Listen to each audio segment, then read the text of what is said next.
তো বন্ধুরা নমস্কার। তো এখন আপনারা ঘরে বসে মানে আপনি আপনার বাড়িতে বসে আপনার যে স্মার্টফোনটা আছে তার মধ্যেই আপনি আপনার রেশন কার্ডের সমস্ত ডিটেলস দেখতে পারবেন। তো বন্ধুরা চলো ফোনে, তো এই যে প্রথম আপনাকে গুগল ক্রোমে গিয়ে সার্চ করতে হবে WB ফুড, ঠিক আছে। তো এই যে আমি সার্চ করছি এখন। তো প্রথম যে দেখতে পাচ্ছ, প্রথম যে ইন্টারফেসটা দেখতে পাচ্ছ তোমরা, ফুড অ্যান্ড সাপ্লাই ডিপার্টমেন্ট, ঠিক আছে। তো আর আপনার ফোনের মুডটাকে ডেস্কটপ মুডে করতে হবে, ক্রোম ব্রাউজারটাকে, ঠিক আছে। তো এই যে প্রথম আছে ফুড অ্যান্ড সাপ্লাই ডিপার্টমেন্ট, তো তাতে ক্লিক করতে হবে।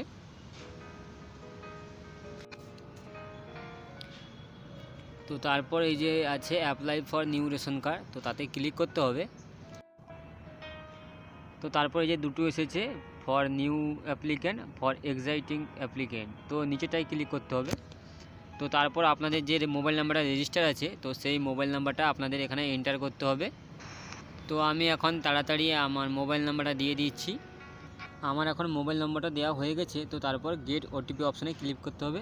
আর এই যে ওটিপি চলে গেছে, তো ওটিপিটা এখানে বসাতে হবে। তো এখানে ওটিপিটা বসিয়ে প্রসিড বটনে ক্লিক করতে হবে। তো চলো করি। তো এই যে আমার সমস্ত মানে আমার রেশন কার্ডে যতগুলো মেম্বার আছে সবার নাম আর তার ক্যাটাগরি, তো সব কিছু চলে এসেছে। আর কার অ্যাক্টিভ কি বন্ধ সবগুলোই দেখাচ্ছে, ঠিক আছে। তো এটাই ছিল। তো খুব সহজ পদ্ধতি। তো যদি আপনাদের এই ভিডিওটা ভালো লাগে তো সবাইকে শেয়ার করো, আর যদি নতুন হয়ে থাকো তো চ্যানেলটিকে সাবস্ক্রাইব করো।